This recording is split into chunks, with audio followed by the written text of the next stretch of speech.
You're listening to Claim Your Territory, the weekly voice of the Old Capitol Storytelling Festival, telling stories of people making their place in the American West.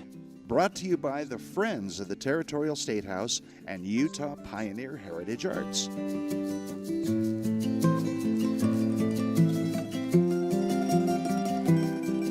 Hi, I'm Bob Morphus. I am sitting in for Brianna Smith, our regular host for this podcast. We're actually here at the Topaz Museum, and I'm sitting across the table from Jane Beckwith, the president of Topaz Museum Board. Jane, welcome. We're glad to have you. Thank you very much. We would love to know just a little bit of background about who you are, where you came from, a little bit about who you are. Well, I grew up in Delta, Utah. My family came here at the first of the turn of the century in the early 1900s. I taught school at Delta High School for a long time. So, what were your subjects that you taught? I taught English. Okay. Worked in the library. What did you enjoy about that? Oh, hanging out with students, teaching them literature, convincing them that expanding their vocabulary was fun. That kind of stuff. And how long did you teach? About 40 years. And what made you get interested in the whole history of the Topaz internment camp? Well, I'd always been interested in it personally. I now know that I didn't know anything about it when I was growing up here, but when I had two fairly large journalism classes at Delta High School, so I was looking for more things for them to write about. They didn't know much of anything about Millard County, especially West Millard, so I asked them to go into the community and interview people who used to work out at Topaz, and it was a rather splendid situation because the kids really connected with that assignment, and they were excited to come to class and share with everybody what they'd learned the night before. They got to know people in the community. The community hadn't really talked very much about Topaz, and it was kind of like turning on a switch. People started coming to, I'd see them in the grocery store, and they'd say, I have some artifacts that I want to give to you that came from Topaz. So immediately, the idea of a museum it was just right there on the table, ready to go. Except for the money and except for the land and, about a million other things. But that's what started it, really. So it was at that point that you decided to pursue it. Yeah. Of course, the problem with school is that kids graduate every year. So you get a new set of kids, and you either get them to understand the old things that we knew, or they have to invest in finding new information. So, with that kind of pulling them along, we started collecting lots of artifacts, lots of things. How did the museum actually come to pass in terms of taking shape and getting funding and those sorts of things? Well, we started by trying to talk with Japanese Americans, people who had been in Topaz. And I became pretty good friends with people that were in the class of 1943.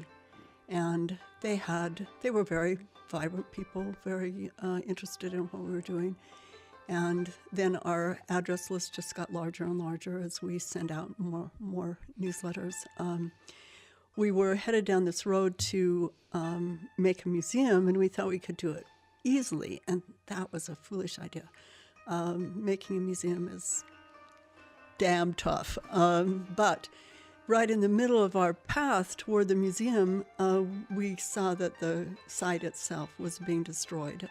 Houses were being put out there, and no one really was protecting that. So the Topaz Museum Board took quite a sharp turn, and we started buying the property out at Topaz so that nobody else would put houses there. So we own 634 acres of the site. We just have another 6 acres that we need to obtain, and then we'll have it all. So once we did that, then we had to go back and start writing grants and different things to get money for the museum. And it took a long time, took a lot of planning. We'd been working with our museum designer since 1994. And since it's 2017 right now, you can imagine how much work it's been. Wow. And this was a part-time venture of the heart for the longest time. Yeah, because, I was a school teacher. That takes every bit of energy that you have. So just on, off times in summer, we would do other little things trying to get closer to our goal. Now, when did the museum actually open? Well, we've been open for a long time, but we had a shared facility. This building was finished in May of 2014, and we opened in January of 2015 with a very large art show. Topaz was renowned for the artists that had come from the Bay Area. And so we had quite a bit of artwork. We had over 100 pieces of artwork, and we were able to mount about 70 of those. And so for a year and a half, almost, maybe a little longer than that, people were coming just to see the art. And it was a great show. People really liked it.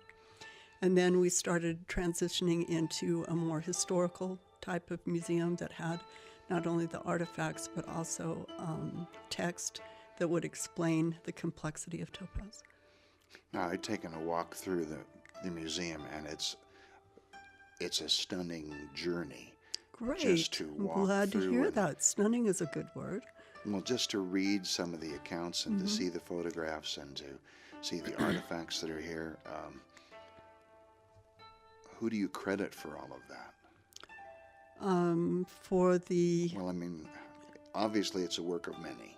Well, the Topaz Museum Board has been in charge of the decisions mostly, but we were working with a professional museum design company, and so.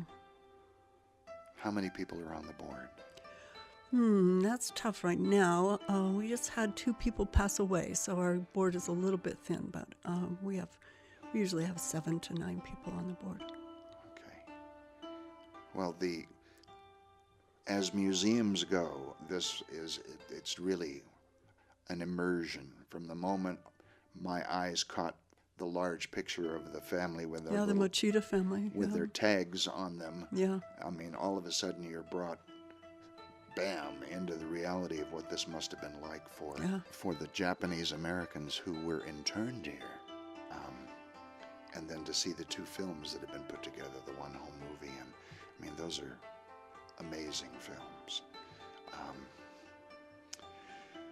So you said that most of the word gets out through the Salt Lake Tribune and...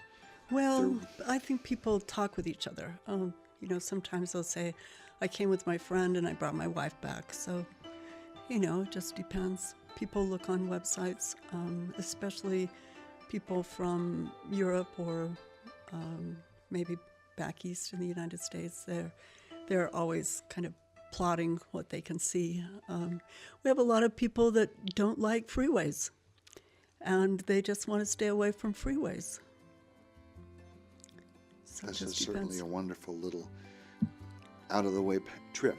Yeah, And one of the things we would like to do is to make sure people know that it's here sure. so that they can come on down the road and take a look at this and all the things that are here in Delta. Well, we're glad you joined us for today's podcast. Welcome you back the next time. Jane, so good to have you with us. Thanks so much. Thank you very much. Thank you. And we invite you all to visit their website, topazmuseum.org. Subscribe to our podcast at oldcapitalstoryfest.com. That's capital CAPITOL. Visit our website to dive deeper into our weekly stories and to find other folks who love history, heritage, and modern pioneering. And join us next week to meet another friend and hear another story. They live on with every newfound friend. I'm still here where stories never end.